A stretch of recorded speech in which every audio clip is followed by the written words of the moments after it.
DJ Sly, DJ Sly Tay, DJ Sly, DJ Sly Tay, DJ Sly, DJ Sly Tay, DJ Sly, DJ Sly Tay, DJ Sly, DJ Sly Tay, DJ Sly, DJ. Hey, Hey, how you doing? How you doing? How you doing? I'm good. How are you? Good, good. Just want to, before we get started, I want to thank you for taking the time out this evening and getting on with us. We appreciate that. Yes, thank you for having me. Man, anytime, anytime. Yeah. You ready to get it started? Yeah, I'm ready when you are. All right, we got to give some love to our sponsors, Bel Air.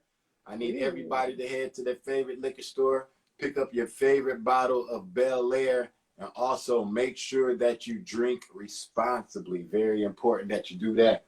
Also, I need everybody to go follow at MyJetDoc. That's MyJetDoc.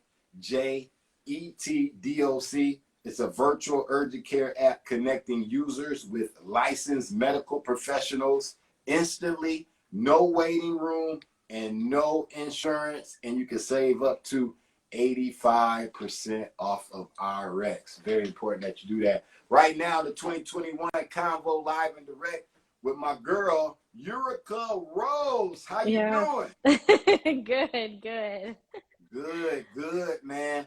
Whenever we politic with an artist, we always like the artist to start off, and we like to start with their childhood. So how was life for Eureka Rose growing up as a kid? I feel like my childhood was pretty normal.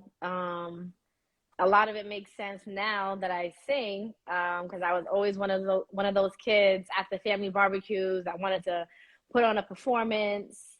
I would definitely bully my cousins into like putting together like a dance routine. Like, okay, you stand over here, and I'm going to stand over here, and then you do this. And always constructing games and stuff for us to play and things for us to do. So I was not to say I was a bully, but they didn't really want to do it. That sound like a bully to me. Yeah, and they do not let me forget. Like, oh God, here she goes. Yeah. What would you say was some of the music that was being played as you was growing up as a kid in the household? I mean, I had two hip hop parents. So, I mean, I was driven to school listening to Old Dirty Bastard being blasted, out the Mustang with the big speakers in the back. Yeah. Lauryn Hill, her Miseducation album. I hope I'm saying the titles right. I suck at names, titles, all that stuff. I just know the song. Yeah. But yeah, my parents, anything that was hot at that time, like hip hop. My dad, who's the American one, my mom's background is Jamaican. My dad, who's American, was actually listening to the dance hall, and that's what I gravitated to. That's what I like. I like the dance hall stuff. Yeah, you can't go wrong with the dance hall. That's a whole nother vibe. No, yep, and that's what got the parties jumping. The party didn't start till they put the dance hall music on. So. Yeah, that's one of my favorite genres, dancehall. And I hate it that I'm here in the States because every time I listen to dancehall, it's like, yo, I want to go to the island, But it's funny because I went to Jamaica, I think it was 3 years ago now, to do a performance, and driving in the car listening to the radio stations, I'm like, where is the Jamaican music? Like I was hoping to come down and write down some new songs and new tunes. And I'm hearing all the stuff we're hearing in the States. Wow, Even the news channel. Yeah, it had. I'm like, okay, so take me to the resort, because at the resorts they make you feel like you're in Jamaica. You're hearing the music, you're hearing the vibe.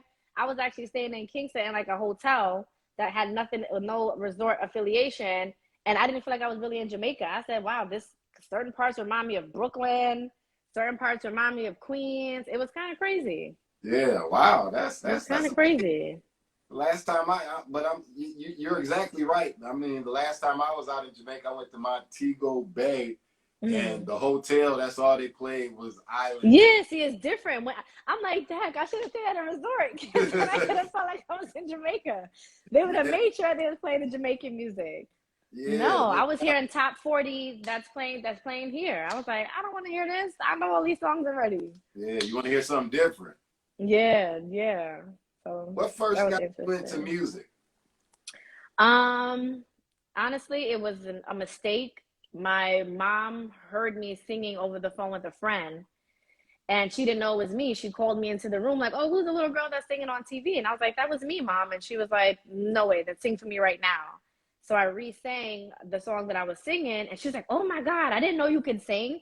And then she just started calling up a bunch of my family members, like, "You got to hear this. She could sing, right? She could sing." I'm just like, "All right." So Wow. it Wow. it started from there. I'm like, "All right, I guess I can sing." I thought I was just singing along like everybody else does when they hear music, but I guess not. Wow, that's dope right there. Yeah, Who would you thanks. say inspired Eureka Rose to get into doing music? That would have to be hands down Janis Joplin. Because she's the reason why I do the kind of music that I do. Like, even though my manager was trying to introduce me to it, when she heard me sing, she heard so many different elements in my voice. She could hear rock, she could hear blues, she could hear funk. R&B was the only thing that she didn't say that she could actually like hear in my voice. So, and I didn't really want to be an R&B singer. I just felt like I'd be a dime a dozen being an R&B singer. What's really going to make me stand out? So as we were searching for the sound, she let me hear Janis Joplin, and I was just blown away by the textures in her voice, the power in it, the soul in it, and I was like, that's what I want to do. Like, that's what I want. I want to command the stage how she does. She's a female, but the way she commands the stage, just her raw vocals, it's like, and just to hear her story, she didn't find out that she could sing around the same time as well. She was 16. She didn't know she could sing either. And I'm like, that's now, how do you not know you could sing and you sound like that? Yeah. But yeah, she's definitely who inspired me for the style of music that I do, and she has a big influence on me. Okay. How would you describe the type of music that you make? Um, I don't like to put myself in a box with it, even though I know as artists we're supposed to be in a box to make it easier for the consumer to consume. But I like making all types of music. Alternative music is like, that's like, I feel like my niche, like that's my thing. Because it just gives me such a broad umbrella of the different sounds that I could make. I could make a song that sounds a little more funk one time, with live instrumentation. A lot of my stuff is live instrumentation, that can sound more like funk. And then another time it can sound more blues. Next time it can sound more alternative rock. So I just like to say alternative rock because I feel like with that umbrella, there's so much that falls underneath, that I can just have fun doing music versus I have to do this kind of music. Yeah, yeah, yeah. Now I was checking out some of your music on iTunes to get a little familiar with you before we got into doing the interview, and I was just like, I was blown away Wow. because your sound, it sort of sounds like you're from like England or somewhere. You know what I Wow. mean? That's Yeah, nice. That is it's very, nice. you have a very different sound. You know what I mean? Thank you. But Thank you. it doesn't sound like it's from the States. You know what I mean? Really? Yeah. I mean, the goal is definitely to be out of the States. That's definitely the goal because I feel like over there, there's more space for me to do the type of music that I would like to do. There's more avenues, to probably push it down. Okay, okay, okay. Um, let's see here. What is your creative process when it comes to making music? At least I would say 80 to 90% of my stuff derived from freestyles. So with a band, I would do like a jam session. So we'd jam out, whether I'd be like, hey, I got a line that I want to loop. And then you guys, find the notes and let's find a groove. And then from me looping that one line, then we'd go off into a song. I would always make sure it's recorded on my phone or a video camera or something like that to make sure that we can recreate it. Because then we'll take that 6 minute song and turn it into a 2 or 3 minute song. I like to keep a lot of the rawness. So some of my songs will be like very structured and I would piece it together and try to structure it. And others, there may not be a chorus, or where you think the chorus is going to come in, here comes the bridge. Um, so I just like all my stuff to more or less be a vibe. It's like, you tapping in, to like a vein when I'm making my stuff. So Okay. Yeah, a lot of it is freestyle.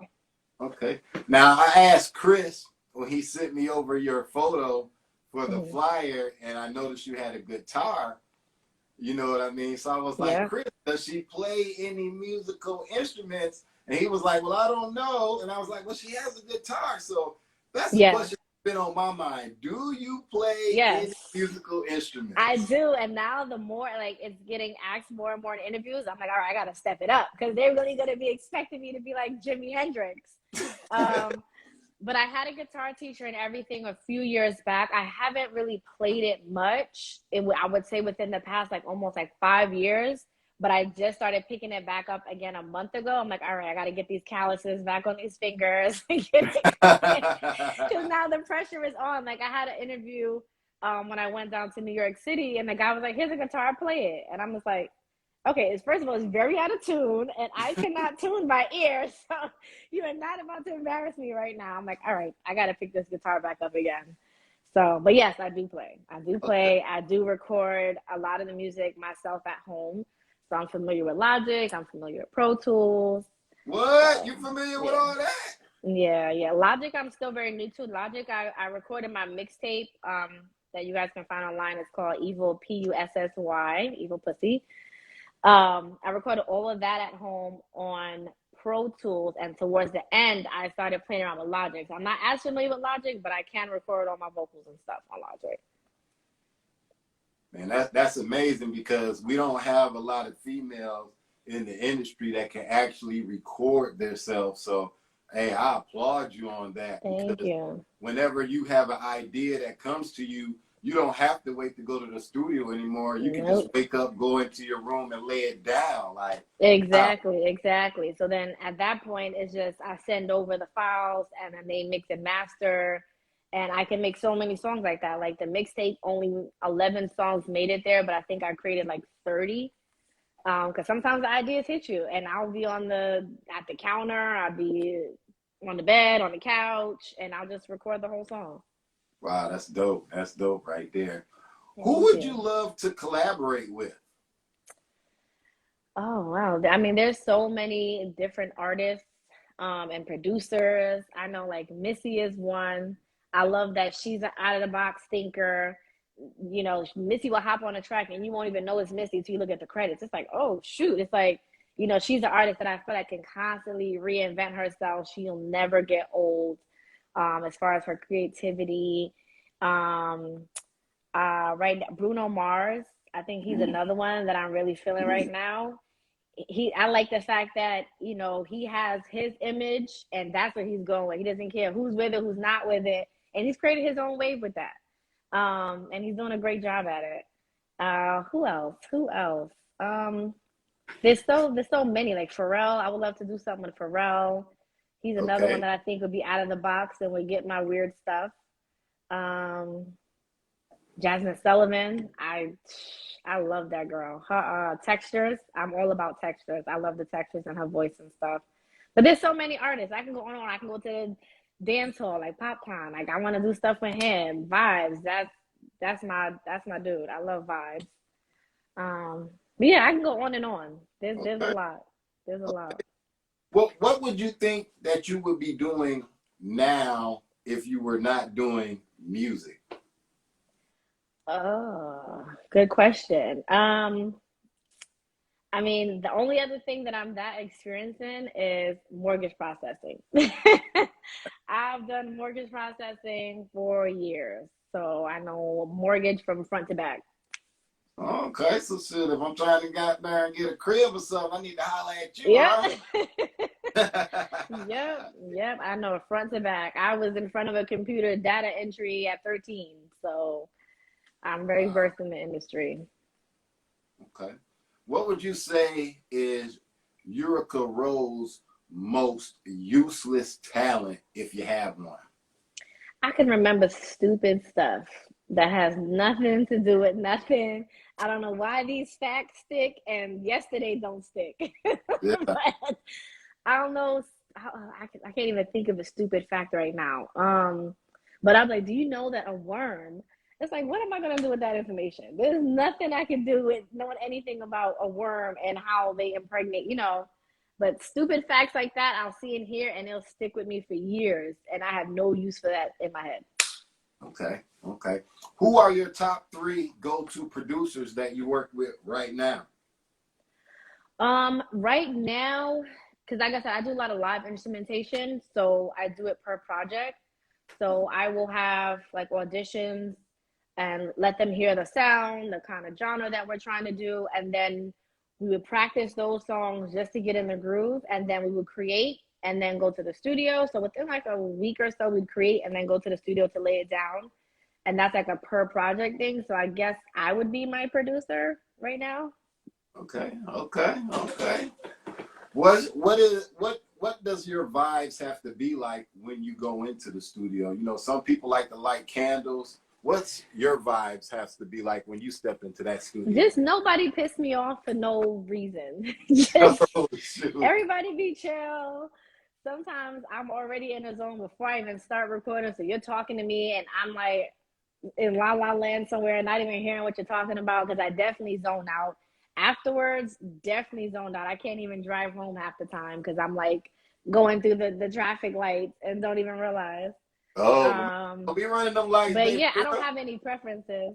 Right? Yeah, we can't have you running them lights. You better not kill me. You're gonna kill me in here. Are you paying attention? I'm like, I thought I was. I thought I was paying attention.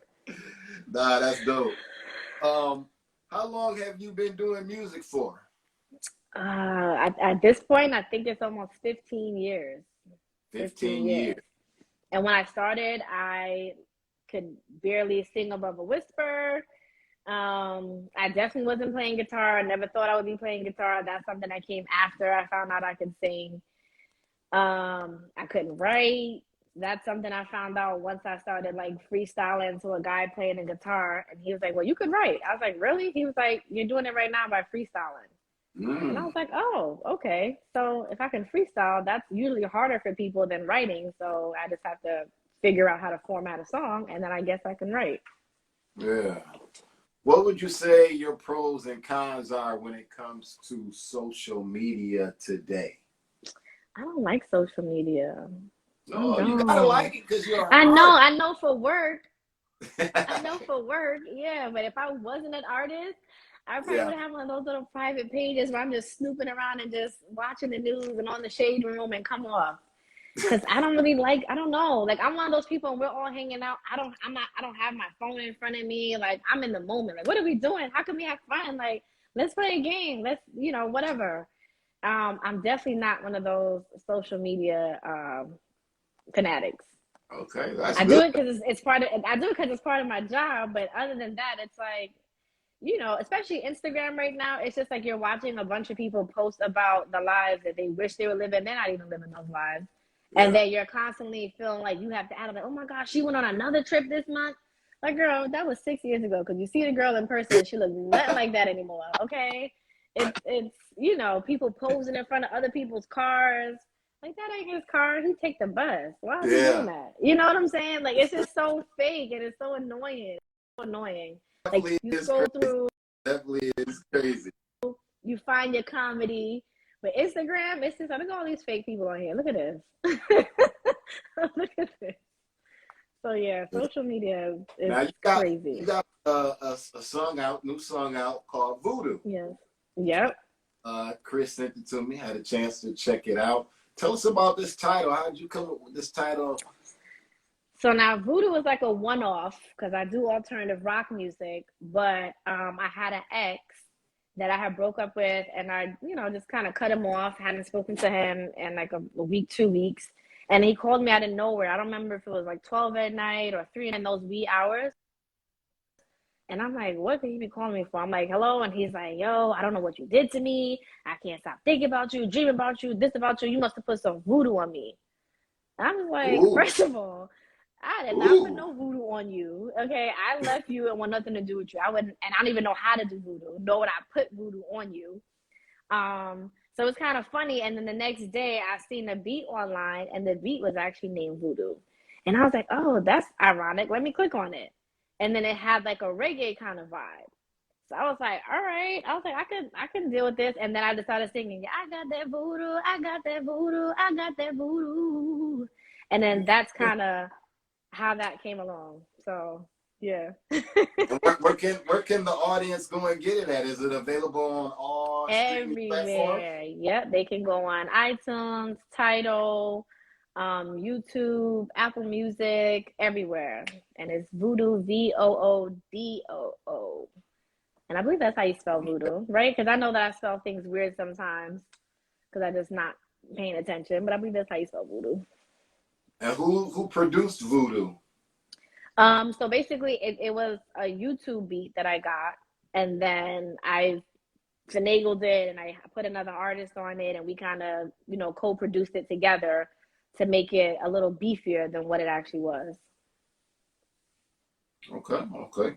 Can you tell us about a time when your voice wasn't being heard at all, and how did that make you feel? I feel like I'm not loud, but I'm kind of hard to ignore. But music-wise, it was when I first started, and I was telling people that, hey, I want to do rock music. And they would look at me and would say, why? Why don't you just do R&B? I'm like, because that's not really fun to me. That's not really what I want to do. Like, how am I going to stand out doing R&B music and everybody's doing it? And they're like, oh, well, maybe you should start with R&B and then go over. I'm like, but then I'd rather just not do it. Like, that's not what I want to do. So I think that was the hardest time for me. And at that time, I didn't write. I didn't play instruments. So there was like, how am I going to bring the sounds out that I want? Nobody understands it. Nobody even really wants me doing it. How am I going to get to this sound? How am I going to get this sound out so people can say, oh, okay, that's what you mean by rock music. You don't mean, like, oh, okay. It sounds kind of bluesy, jazzy, and then you have guitars and live instruments. Get it? Okay. So I feel like that was like a struggle, was getting to the sound. And people still don't really understand why I want to do it. But at least I have a sound now to say, okay, well, here's what it sounds like. It's either for you or it's not. Yeah, and you're doing something different. You're not doing what everybody else is doing. You know what I mean? Yeah. I like that. Because, Thank you. man, we got so many artists that just want to follow what everybody else is doing. The trend. Sounds the same. You know what I mean? And I think consumers are really tired of that, and we're looking for something different and new, Yeah. And I love the lane that you are in right now. Thank you. What are your long-term goals as being an artist? I mean, I just want to be able to do what I love full time, all day, every day, create 7 times a week, perform half of the year, being on the road, doing what I like doing, creating positive messages or creating positive vibes, and knowing that I'm doing something that's impactful in a positive way for other people, and creating an outlet for other people to come and, vent, get away from life, escape from life, because music is my way of escaping as well. Like, that's how I get high. Like, I don't smoke or anything, but when I create music, it literally lifts me off my feet. Like, it literally lifts me off my feet. And that's another reason why I really like doing rock music, because there's nothing like that live instrumentation backing you with everybody's vibe just lifting up together. It's like, it's the best. Like, a lot of artists now, like even the ones that are doing tracks, they still have some drums or some live instruments also helping to beef up the track, because there's nothing like that live instrumentation feel. Yeah, I like that. If you had an opportunity to open up for an artist, who would the artist be? Anybody that would take me. I'm joking.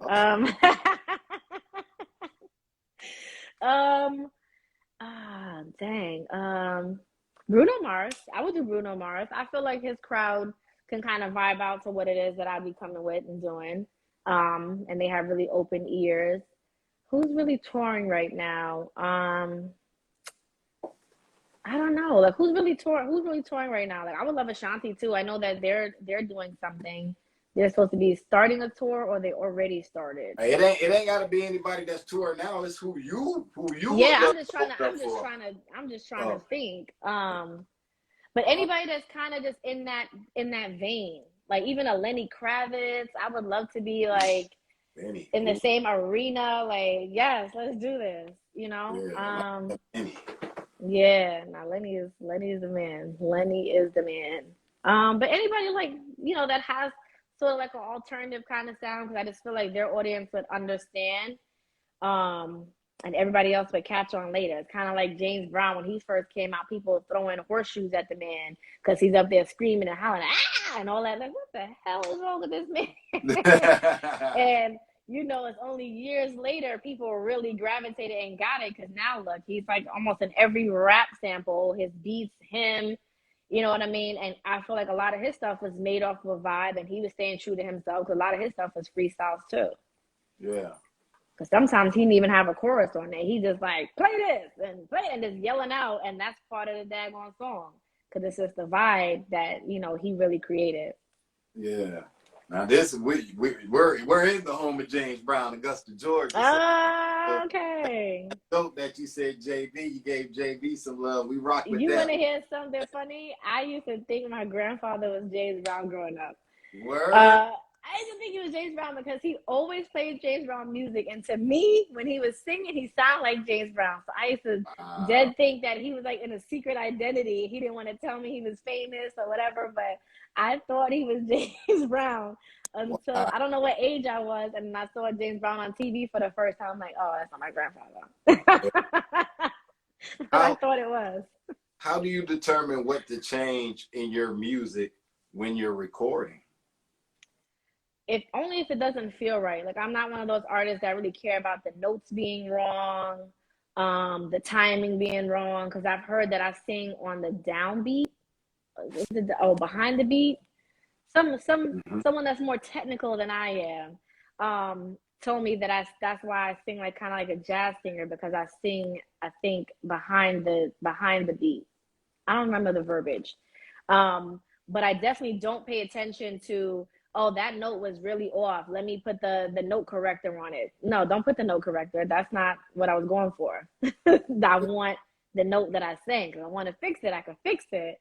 But I want that, sometimes you just want that raw music, that raw emotion, that raw feeling. And then you lose that when you pretty stuff up too much. Yeah. Ain't it amazing how we could just do these different things to music now, correct it off the... I'm like, no. It's funny, I was at the studio where Cardi B recorded Bodak Yellow, and that engineer is like super dope, and he likes to record in pitch correction. So it's so weird when you're singing it and you know that you're singing it this way, but then you're hearing it come in your ear this way. And he says a lot of artists are thrown off for it. I'm good at just blocking things out and doing what I'm doing. But I'm like, that's crazy. As I'm singing it, it's correcting notes. Correct the notes. Yeah, he's probably using Melodyne. Yeah, that sounds familiar. I'm like, all right. That's definitely not how I'm saying it. I could feel it coming out this way, but I'm hearing it this way. It was so weird. How do you make sure that you have time to create music? I create in waves. So there'll be times where, like, for 2 months, every other night I'm recording. So I like to do it when I have that vibe, that energy going. Because like I said, a lot of my stuff is created through freestyles. So I got to catch my own wave while it's hot. Because then I'll look back a month later, like, oh, I created like 60 songs. All right, let's go through it. Let's see what I like. Yeah. You know, so if I have the pressure of a project to do, then fine. Yes, I can sit down and create, but it's always best and it flows better when I'm just in that zone and just creating. Like, I'll create 2 or 3 songs in a night, and then tomorrow's like, hey, I feel like writing again. And, you know, it just starts flowing out. Like I said, when I did the mixtape, I didn't think I was even making a mixtape. I was just making music and finding beats, like, oh, let me hop on this. And so many songs came from that. And then I was like, you know, let me put together a mixtape. I got all these songs. I don't know what I'm doing with them. And it's some good stuff. So then I picked 11 out of that and just put the mixtape out. How many songs do you have in your catalog to date? That people can listen to? Yeah. About 60. 60. And then there's others that are just like rough drafts, maybe just a verse here or a chorus here. That is an idea that I laid down. But I would say a good 60 that I could sit down in the studio with somebody like, hey, let's listen to these songs and see what we can do with them. Like they're full bodies of work. Okay, okay. What does generosity mean to you as an artist? That's a good question. Generosity as an artist, I would say the whole art form kind of is it's generous and it's vulnerable, and especially if you're making the kind of music that you feel can actually help people. I feel like that's your way of being generous and vulnerable enough to open up, to show people maybe your pain, how you got to your happiness, because a lot of people may not have or have the same guidance you had to get to your place of healing. But if that's something that you can share through music with others, a lot of people are not going to want to sit in front of a therapist. Music is therapy for a lot of people. So I feel like if that is something that you can share with people through music, I think that's a very generous thing to do versus just blabbing about stuff that means absolutely nothing. And that's not going to help anybody. And if anything, it's more poisoning than helpful. Okay, okay. Is there something that you're doing today that you wish you had known to do years ago? Focus. Focus. Because as a kid, you're not focused on nothing but fun. And then you grow up, you become an adult. Like, hey, I need to buy a house. Hey, I need to get myself together. What am I doing? I'm worried about partying or Monday, Tuesday, Wednesday, Thursday, Friday, you know. Yeah.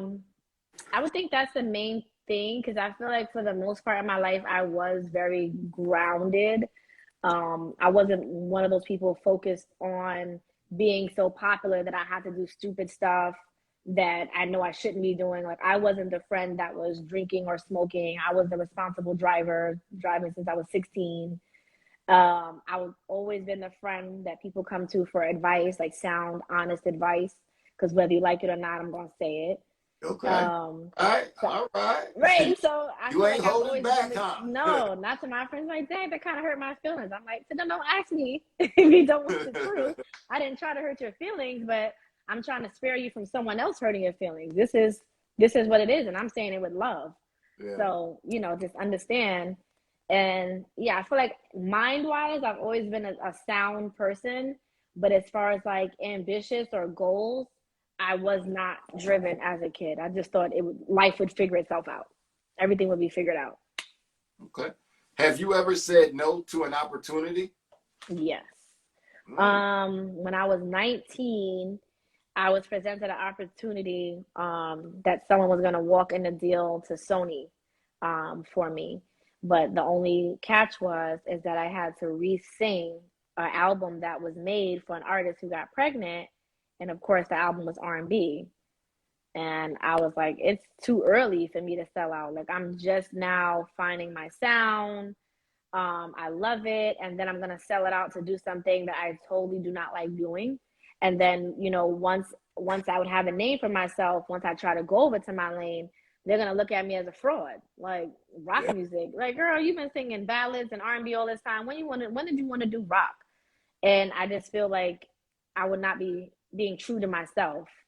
So I had to turn that opportunity down. It's like, no, it's not going to be for me. If it's going to be for me, it's going to be for me. If you guys want me, you're going to have to want Eureka for Eureka, not Eureka that can sing R&B, because I'd rather just not do music. Wow. I applaud you for that right there, because most people would have been like, hey, this is my opportunity to get up in here and get this check. Let me pew. Right. So I definitely applaud you for that, for standing your ground and staying true to what you want to do as an artist and not what somebody else has for you to do. That's amazing, man. Salute to you. Yeah. Thank you. That. All right, we got 3 more questions before we let you ride. This first one, now I don't know if you can answer this one. Some people say they can't because they may be in a relationship or whatnot, but we shall see. If Uricarose had the opportunity to date anybody for a publicity stunt, who would the individual be and why? Wait, if I had to do, it was breaking up. If I had to do what for a publicity stunt? If you had the opportunity to date anyone for a publicity stunt, who would it be and why? fuck with this? I like how you look. You like, huh? Well, I'm looking at the baby because he got so much going on right now. I'm like, all right, I be clock chasing, but let me hop Yeah. on let me hop on that messy train real fast. Hey, baby, the baby, the baby, the baby. Number two, what is Eureka Rose's favorite dish? What do you enjoy eating the most? Anything pasta. That Oh, is my poison. So shrimp Alfredo is like my go-to. I don't like going out to eat. If I don't see that on the menu, I'm a little upset about it. I do not like going to restaurants eating burgers. That is not my thing. I don't eat steak. If I'll go out and eat salmon, like a nice salmon and mashed potato, but I'm not happy when I'm eating it. I really want Alfredo and shrimp. like that Italian, So yeah. if somebody hits you up like, hey, let's go so and so to eat. Like, let me see the menu first. Hold on. Because that's how picky I am. Because I'm like, I don't even eat any of this stuff. I can't go. I don't eat any of this stuff. Yeah. Okay, I'm okay. very picky. Number three, who is Eureka Rose's favorite designer of choice if she had to choose a designer? I don't know anything about that. I don't know anything about, I Okay. don't know anything about designers, honestly. I'm not a name brand girl. Never been a name brand girl. If it look nice, I want it.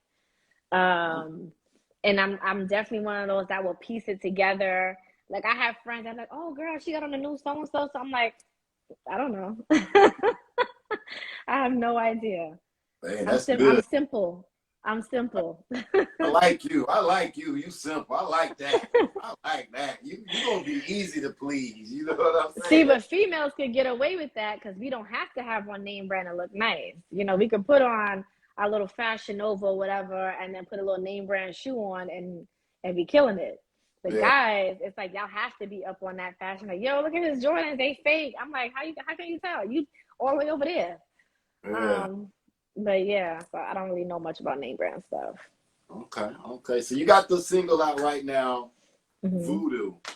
Are we going to be able to expect the album on the way anytime soon? I'm working. I'm working. Right now, I'm definitely in that writer zone, definitely writing like every other night. I just moved to Florida, so I am trying to find musicians for hire right now so I can start actually working on a project versus just working on some beats that I had laying around. I definitely want to get back to the live music. I have a few songs that I made before I left with live music, but I just need to add more pieces to that body of work and then start working on the visuals for them. Okay, you moved to Florida. You got tired of that cold weather? Oh yeah, I ain't here for it, y'all. I am not here for it anymore. So at least it's nice. It's still warm. Today was a little rainy, but it's been in like the 80s. Where I know New York, my family is like it is cold. Man, So 80s. Oh my goodness. yep, yep, yep. I'm enjoying it. I'm Yes, enjoying it. I know you are. I used to live in the Midwest. I used to live in Mm-hmm. Ohio. And once I moved to Georgia, I was like, I didn't even look back. I was just like, Yeah, I lived in Georgia too. Georgia's a little cold right now. Like I know my sister was there 2 weeks ago. But it's still not New York cold. Like New yeah, York, I think they're about to get snow or they just got snow. So yeah, it's still different.